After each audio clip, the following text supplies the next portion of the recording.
E aí, gente, Arnen Science aqui. No episódio de hoje a gente vai falar sobre um tema relacionado a Alan Turing e alguns manuscritos não publicados e um publicado por ele, né? Eles estão disponíveis no The Turing Digital Archive, que é um site gratuito que tem todos os documentos importantes sobre ele, desde o documento oficial, a criação da máquina a Bomb, acho que era o nome, que desvendou a criptografia da Enigma, que foi algo importante na Segunda Guerra Mundial.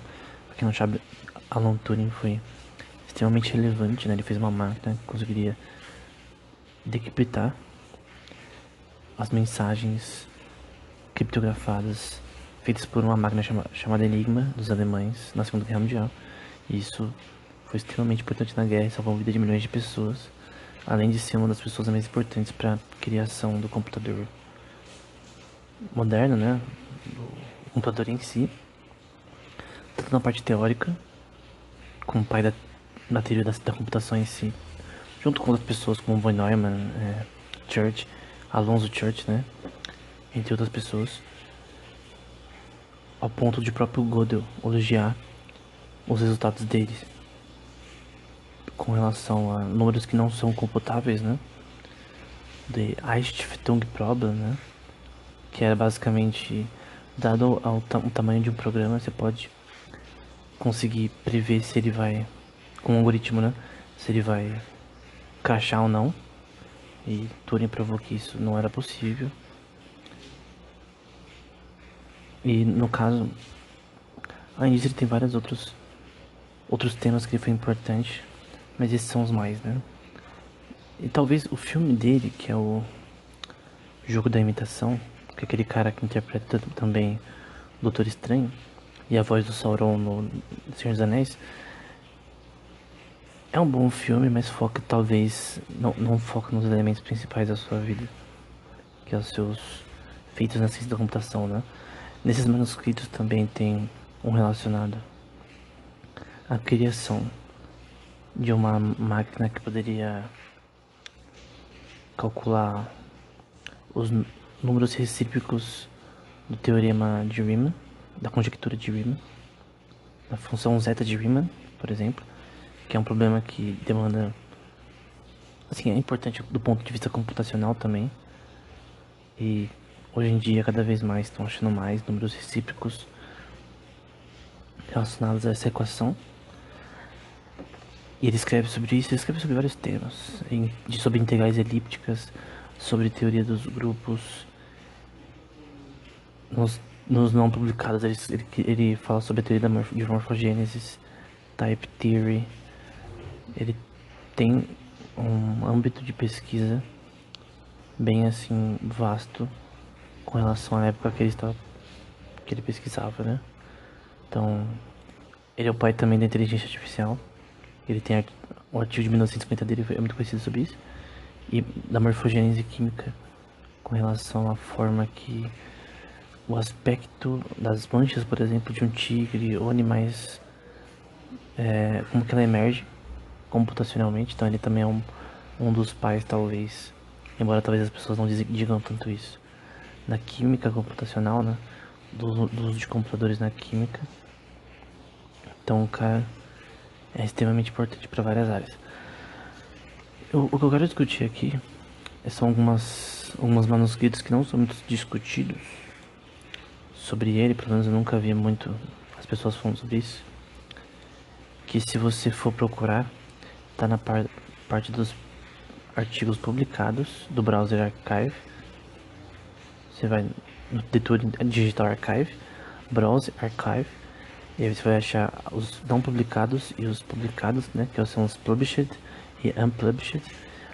Nos publicados, acho que na primeira tela já tem um que se chama Digital Computers Applied to Games, ou Computadores Digitais Aplicados a Jogos, isso em 1953, em que ele tenta descrever Turing, né, como talvez computadores poderiam ser usados para jogar em jogos. Esse exemplo específico do xadrez, né? Então, Esses manuscritos, eles são catalogados de uma forma específica. Esse especificamente é o MTB7. Então,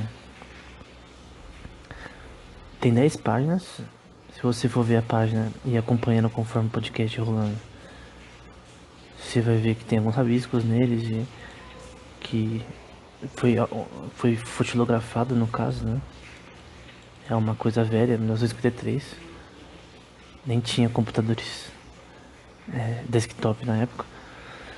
Então, já tinha a Mark I, que alguns artigos ele usa, que é um computador que estava na Universidade de Manchester, que eu provavelmente ficou muito tempo lá, se não toda a vida. E ele usava a Mark I para vários temas. Tem uma parte que ele tem uns manuscritos que ele usa, por exemplo, ele explica como funciona a Mark I.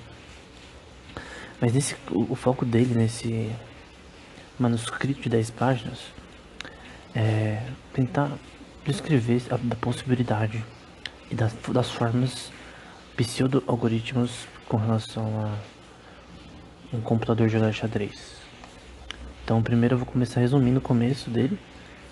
Ele começa dizendo alguns problemas, né? Quando alguém é perguntado sobre uma máquina jogar xadrez, por exemplo, existem várias possibilidades de significado que alguém pode dar a essas palavras. E eu vou resumir mais ou menos essas perguntas, para ficar de uma forma mais simples. Então ele vai perguntar, né? Poderia alguém criar uma máquina que obedeça às regras do xadrez? Poderia alguém criar uma máquina que resolva os problemas do xadrez? Poderia alguém criar uma máquina que pudesse jogar um jogo razoável de xadrez e, quando confrontada com certas posições, possa calcular a solução dela? Quarta, poderia alguém criar uma máquina para jogar xadrez que possa melhorar ao longo do tempo que joga? Quinta, poderia alguém criar uma máquina que poderia responder perguntas relacionadas a xadrez? E a sexta e a mais, talvez, ambígua, e naquela época as pessoas achariam que ele tá meio maluquinho. Poderia alguém criar uma máquina que tem sentimentos como nós temos? Essas seis tem um teor do paper dele de 1950. Computing Machinery and Intelligence, que também está na descrição. Tudo que eu citar tá na descrição. Que é um paper que fundou a inteligência artificial. É o paper talvez usado como base para o que seria o comício. Não é comício, mas no Dartmouth College de 1956, alguns pesquisadores importantes fizeram tipo como se fosse uma reunião de verão para resolver os problemas da inteligência artificial. No fim eles não conseguiram, né? No Dartmouth College. Entre eles estava o Claude Shannon. Quem tava mais? Os caras importantes. Tem o artigo. Artigo não, não é um artigo. Tem a proposta inicial de cada um de pesquisa.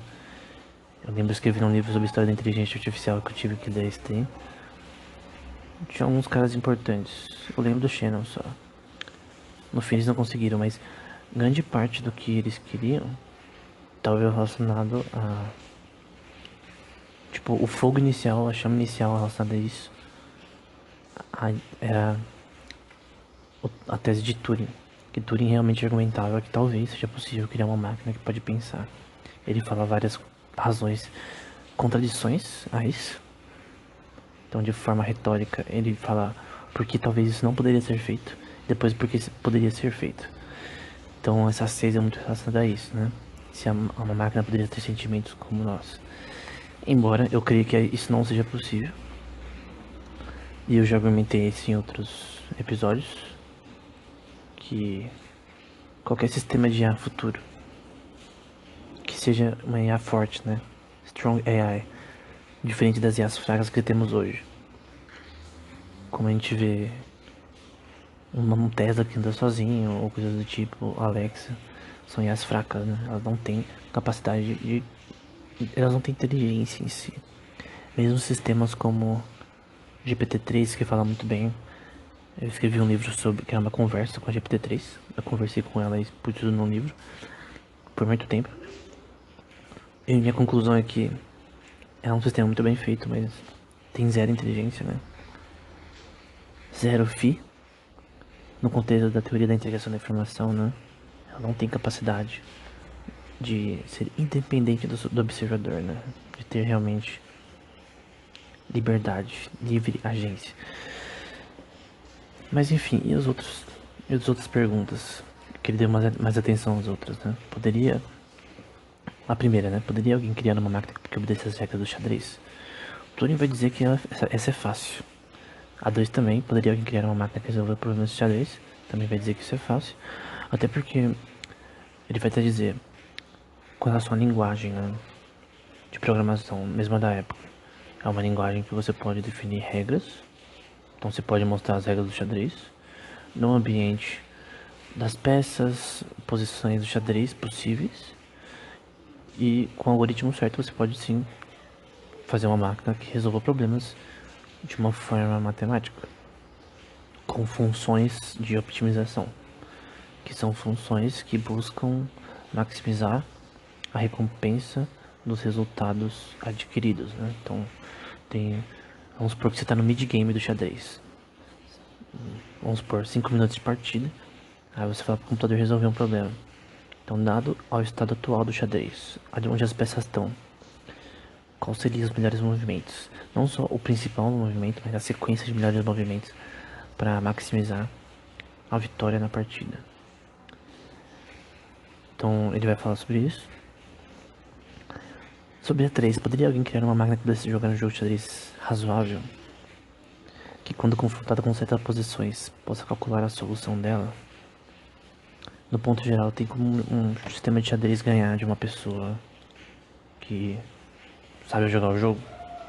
Ele nem comenta da possibilidade de ganhar de um grão-mestre, como a gente já falou no episódio sobre Deep Blue no canal, acho que foi o anterior, que foi uma máquina que ganhou do... Não tinha inteligência artificial, tá? Zero inteligência artificial, mas ganhou do Garry Kasparov, que foi o grão-mestre de xadrez muito conhecido, russo, que até treinou o Magnus Carlsen, que é o melhor atualmente, em 2022, no momento, né? Mas, no geral, embora pra nós seja uma coisa natural, a gente sabe que sistemas de xadrez atualmente são melhores que qualquer pessoa do mundo, até que o Magnus Carlsen, com certeza. Embora às vezes pareça que ele empatou com ela, no geral ela é melhor. Então, na época de Turing, em 1953, isso daqui era tipo inimaginável. Que uma máquina poderia ganhar de alguém no xadrez. Até em 97, isso era inimaginável. Até porque em 1996, a máquina de xadrez do IBM perdeu. Que é o Deep Blue 1. Perdeu pro Garry Kasparov. Só ganhou no 1997. A 4, poderia alguém criar uma máquina para jogar xadrez que possa melhorar ao longo do tempo que joga? Essa é a questão que Turing diz, né, que isso não aconteceu até recentemente com a vinda do AlphaZero, né? O que é o AlphaZero? Que é uma ferramenta não, um paper da DeepMind. Tá disponível no Archive, eu vou deixar na descrição. Dá pra ler gratuitamente. Então, é um paper de 5 de dezembro de 2017, Mastering Chess and Shogi by Self-Play. E aí usando, no caso, Reinforcement Learning, com David Silver, Thomas Hilbert, Julian Schwartzman e várias outras pessoas da DeepMind, em Londres. E jogando xadrez e shogi, né, então, que é um jogo milenar japonês, se não me engano. Eu tenho que dizer que, combinatoriamente, shogi é mais complexo que xadrez. E o jogo chamado Go também é mais complexo que o xadrez. Aí você pode dizer, mas não, mas o xadrez... Não, combinatoriamente, o número de posições e complexidade do jogo no xadrez é menor do que shogi e que Go. E também é menor do que jogos como League of Legends e Dota 2. Mas pode dizer, mas como assim? O Dota 2, por exemplo, tem muito mais parâmetros para um sistema aprender. Então, por incrível que pareça, xadrez, ele não é um jogo tão difícil como as pessoas dizem do ponto de vista comparado a outros jogos, né? Principalmente do ponto de vista de fazer um sistema que joga o jogo. Então a complexidade do jogo está relacionada à complexidade de fazer um sistema que consiga vencer nesse jogo. O Go, por exemplo, foi considerado um problema NP hard por muito tempo. Um problema que não tinha solução. Uma solução decente que o computador poderia rodar de forma rápida, né? Então, calcular os movimentos para ganhar de um grão-mestre é extremamente difícil. E se você for ver, antes mesmo do AlphaZero, já tinha sido criado o AlphaGo, que derrotou o melhor jogador do mundo de Go. E cada vez melhora. E esse self-play, que é o que Turing queria de certa forma, isso que é legal, porque é um paper de 1953, ele tá basicamente falando sobre algo que iria acontecer no futuro, em 1917 no caso. O objetivo da AlphaZero é usar Reinforcement Learning, que é um princípio que, embora Turing não compartilhe, porque é uma coisa dos anos 90, Reinforcement Learning, Key Learning também, que é uma forma de aprender com recompensas e penalidades. Então vamos supor, movimentos que você come as peças principais do inimigo e consegue no fim a vitória, te dão recompensas positivas numéricas no jogo. Antes mesmo do AlphaZero ser criado, eles mesmos vão citar na página 11 que outros sistemas também usaram Reinforcement Learning, como NeuroChess, KnightCap, MIP, Giraffe, Deep Chess. Então, o que é isso? Basicamente você vai fazer um sistema de IA que tenta optimizar a sua função de valor, né? Que no caso tem as recompensas e penalidades relacionadas aos movimentos que você faz. Uma coisa que Turing cita que é o valor de cada peça, esse tipo de coisa. E eles vão usar também uma coisa que eles usam muito nesse programa de IA, que é algoritmo de Monte Carlo, que é um algoritmo de pesquisa bem importante para você calcular a probabilidade de vitória de determinados movimentos e, no caso, ir validando qual que seria o melhor. Isso de forma algorítmica, de uma forma extremamente escalável, né? Tipo, milhões de posições para calcular qual que é o melhor. Sobre o que o AlphaGo conhecia, que é uma coisa que Turing queria, no caso, né? No caso, ele só tinha os inputs relacionados à posição de cada peça e os movimentos das peças, como se fosse um grid que tem que categoriza onde está cada peça do jogo, com o conhecimento perfeito das regras do jogo, conhecimento das regras que são usadas como castling, que você troca o seu rei pela torre, é chamada de rook. Eu chamo de rook, não sei se está certo. Aquele movimento também que você come numa peça com peão, por exemplo, não lembro o nome. Você quando alguém tá em uma determinada casa, você come uma peça. Eu não lembro como é o nome. Ou quando você pega um peão e põe no fim do tabuleiro, você consegue pegar qualquer peça. Troca por uma rainha, por exemplo, que é promoção de peças. Também esse conhecimento. Conhecimento do número legal de movimentos, de exploração. E também o máximo número de passos relacionados a um jogo para, no caso, dar um empate. Então o objetivo do sistema é não ter empates. Do AlphaZero no caso. Então é tudo que o sistema conhecia. Então isso responde à pergunta de Turing. A1, né? Poderia alguém criar uma máquina que pode obedecer às regras do xadrez? E no caso A4, poderia alguém criar uma máquina para jogar xadrez que possa melhorar ao longo do tempo? Então essa pergunta foi resolvida. Então o sistema da DeepMind poderia sim aprender, tanto que no próprio paper original eles colocam a diferença relacionada à forma de aprendizado, principalmente no Shogi. O melhor programa de Shogi era o Elmo, e o AlphaZero com o tempo ficou muito melhor do que o Elmo, estatisticamente. E com relacionado ao AlphaZero, o AlphaGo Zero e o AlphaGo Lee, também o AlphaZero começou a ficar bem rápido ao longo do tempo, treinando contra si mesmo. usando somente as regras do xadrez como base. Então, o legal do sistema de Deep Mind é que eles aprendem somente com as regras do jogo. Então, se você já viu o primeiro episódio do podcast, o sistema ele aprende usando Gradient Descent, normalmente, mas tem várias outras formas disso, de você optimizar seus erros no sistema de uma grande função não convexa, né, que representa seus dados. Quanto mais dados, mais difícil você calcular essas funções, esses gradientes, que são basicamente a forma que se atualiza a sua rede. Você calcula os erros e tenta mudar esses erros, você tenta corrigi-los. Isso ao longo de milhares de tentativas, no caso, através das partidas. Então, eles ensinam as regras do jogo, eles começam a jogar consigo mesmo, self-play, e contra outros jogadores, e assim aprendem. Esse negócio de self-play, porque como um jogador na vida real fica bom, ele vai jogando, vai aprendendo com seus erros. O legal é que ele só aprende na prática, né? Porque ele só sabe as regras. Não é que nem o Deep Touch, o Deep Blue que a gente explicou em outro episódio, que ele aprendia com um banco de dados de jogadas apenas. No caso ele não aprendia, né? Ele ficava bom através desse banco de dados. E ele não melhorava. Ele venceu o Kasparov. Eu acredito que ele não venceria o Kasparov, porque o Kasparov poderia aprender a jogar contra ele. Então, no caso, o sistema da Deep Blue, que ganhou do Garry Kasparov, ele não aprendia, ele não tinha nenhum aprendizado. O AlphaZero é diferente, assim como todo o sistema de Deep Mind de Reinforcement Learning, né? Eles aprendem. Um resumo de Reinforcement Learning tem dois métodos que são bem conhecidos, que é o TD Learning, Temporal Difference Learning, que você tem as suas recompensas e seus estados do sistema.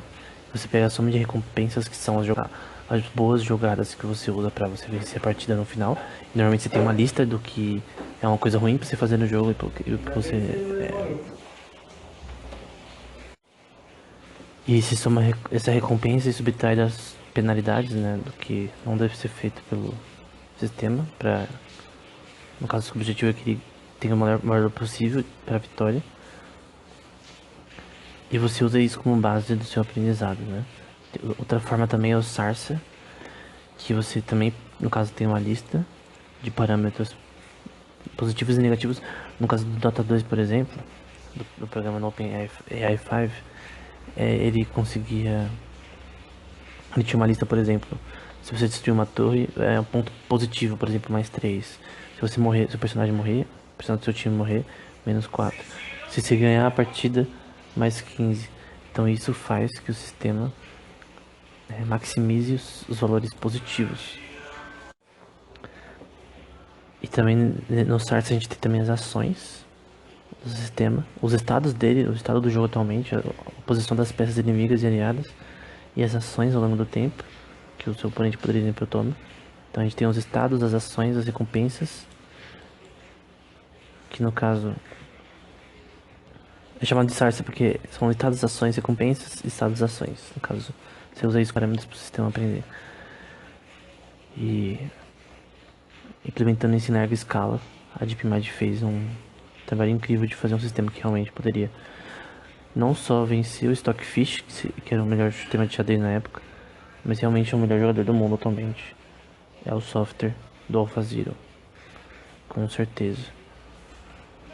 E vem melhorando cada vez mais. Então, o quinto, poderia alguém criar uma máquina que poderia, do Turing, né? Que poderia responder perguntas relacionadas a xadrez?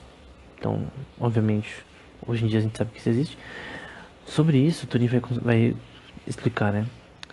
O que ele chama de movimentos consideráveis, né? Na visão dele. Voltando aqui para a história do que ele está falando. Movimentos que podem ser considerados sob análise de uma máquina. Cada possível movimento para o próximo das brancas e para a resposta das pretas é considerável, né? Se a captura é considerável, então a recaptura também é considerável. A captura de uma peça sem defesa, ou a captura de uma peça com maior valor, por uma de menor valor também é considerável. O movimento de um checkmate é considerável, né?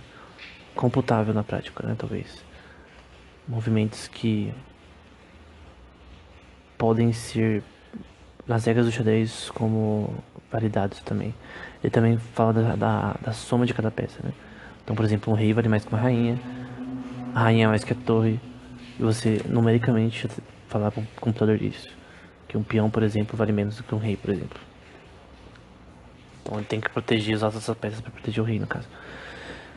Então, sobre os valores de cada peça também, resumindo, ele diz raiz quadrada do número de raiz quadrada do número de movimentos que uma peça pode fazer de uma dada posição. Agora conte uma captura com 2 movimentos. Se o rei for defendido por uma peça que não seja uma rainha, conte como 1.0, e se for defendida por 2, como 0.5. Movimentos que não sejam um rook, né? Que é o casting em inglês, que você troca o rei pela torre, conte como 1. Subtrair posições não desejadas com relação ao rei. Então, no caso, qualquer coisa que te deixe o seu rei em xeque, você vai considerar como um movimento burro, né? Então vai ser um movimento negativo, numericamente. Lembrando que o sistema quer optimizar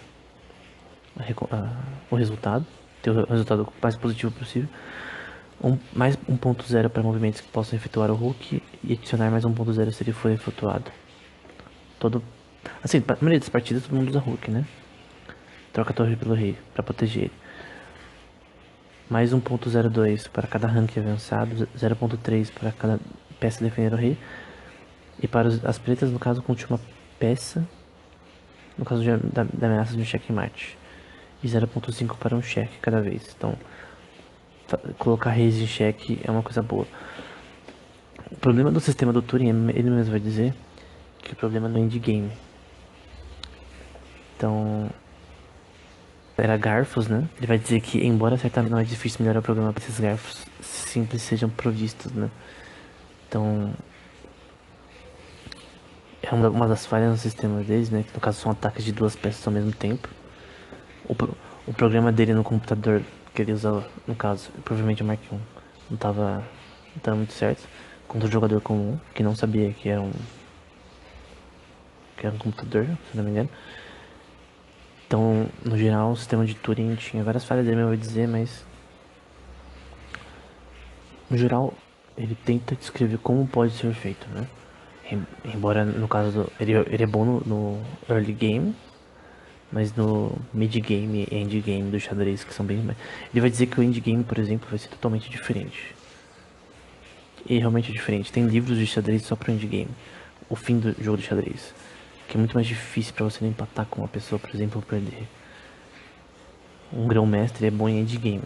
Ele é bom em finalizar o jogo o mais rápido possível. O Turing vai chegar a dizer. Outra crítica é que o esquema proposto, embora seja razoável no middle game, é fútil no endgame. As mudanças do middle game para o endgame são normalmente suficientemente limpas para ser possível ser um sistema diferente para o endgame, né? Ele também vai dizer se o número é 30, o homem talvez possa resolvê-las em 35 segundos e a máquina em 1 segundo, com relação à velocidade de uma máquina no xadrez comparada a um ser humano. A máquina ainda tem a vantagem, mas ainda assim seria muito mais esmagadora, por outro lado, calculando cossenos. Então, essa questão, obviamente a máquina, ela é rápida, mais que os seres humanos, já era na época, para cálculos, mas o xadrez é um sistema mais algorítmico, né? Você tem que achar formas bem desenhadas de como o sistema pode melhorar sozinho, que é uma das coisas que Turing mesmo disse nas suas perguntas principais do artigo. Então, a questão é, somente com a vinda da inteligência artificial a gente poderia ter um sistema que realmente poderia ser melhor que qualquer ser humano no mundo, porque ele aprende mais rápido que o ser humano. Isso não mostra que sistemas de IA são mais inteligentes que seres humanos, mas só que eles conseguem jogar jogos muito bem. E sistemas de reinforcement learning estão sendo bem fortes nisso, né? Outra coisa que ele diz no final é com relação ao aprendizado do sistema, isso poderia ser certamente descrito como aprendizado, embora não seja representativo do aprendizado que conhecemos. Talvez também possa ser possível programar uma máquina para encontrar novas combinações de xadrez. Se os resultados produzidos que são totalmente novos e também interessantes para o programador, de quem deveria ser o crédito, né? Voltando aí para a tese dele de 1950 de inteligência artificial, né? Computing Machine Intelligence. Então ele tá citando. Vamos supor que a gente cria um programa que cria novas jogadas, que o criador não sabe como o sistema pensou nisso. Como aconteceu muito na partida do AlphaGo contra o melhor jogador do mundo de Go. e também em xadrez. Então, o cara que tá fazendo o programa, ele colocou lá pra aprender. Ele é bom em inteligência artificial, cara, mas de repente não joga muito bem xadrez. Ele não é nem o grão-mestre. Tenho certeza que a maioria dos caras que criaram o AlphaGo, por mais que eles consultaram talvez grão-mestres com relação a isso, para treinamento deles, do AlphaZilla no caso, né? Que o AlphaGo joga Go. Eles não conseguem vencer de grão-mestres, eles não conseguem vencer do Magnus Calce, mas o sistema consegue. Então, no caso de quem é o crédito da vitória? Do sistema ou do programador? No caso, obviamente, eu creio que seja do sistema, né? Embora ele não esteja consciente, eu acredito, ele ainda assim foi quem ganhou, né? Embora isso não seja tão útil assim. Ele vai dizer, comparando essa situação, imagina um ministro de defesa que deu ordens de pesquisa para serem feitas para counterar um arco e flecha. Seria o inventor do escudo que teria que ter crédito ou o ministro de defesa, né? O cara que paga para alguém criar um bom escudo deveria ter o crédito pela defesa em si que foi feita, ou o cara que ou o cara que criou o escudo em si. Ele diz, né, no final, literalmente no final da tese, com uma pergunta, né, com relação a quem deveria ter o crédito da vitória, por exemplo, o sistema que ganhou do Garry Kasparov. O sistema, os programadores que deveriam ter crédito. Mas principalmente os sistemas do AlphaZilla que eles aprendem e melhoram, né? Usando Reinforcement Learning. Quem deveria ter o crédito? No caso, é relacionado à pergunta 6 dele, né? Poderia alguém criar uma máquina que tem sentimentos como nós? Eu acredito que não, mas no caso, a visão de Turing é bem revolucionária com relação a isso. Tem também outros dois papers que são dignos de citação, que é o The Game of Poker, que é o AMTC18, que está na descrição, ou a referência, que ele tenta criar parece que ele ficou sabendo sobre a teoria dos jogos do von Neumann, que ele parecia conhecer bastante as obras dele. Ele escreveu também uns rascunhos sobre teoria dos jogos com relação a poker, né? Do ponto de vista computacional, mas ele não terminou e são só rascunhos à mão. Eu tenho que citar porque é relacionado a jogos também, com relação à criação de sistemas que consigam jogar poker também. Mas ele não terminou muito bem nisso e os rascunhos dele são bem difíceis de interpretar, mas é bem bonito. Outro que deve ser citado é as regras, The Rules of Go, a MTC22 está na descrição, que é um manuscrito de 2 páginas que mostra ele escrevendo as regras do Go. Aí eu poderia pensar por que ele se prontificou a escrever um sistema que escreveu um manuscrito tendo as regras do Go. Provavelmente, talvez, ele queria analisar também de forma computacional o Go. E é estranho, porque o Go foi um jogo que não tinha nenhum programa que jogava ele bem por muito tempo, antes do AlphaGo, que é o sistema da DeepMind também, junto com o AlphaZero, são ambos da mesma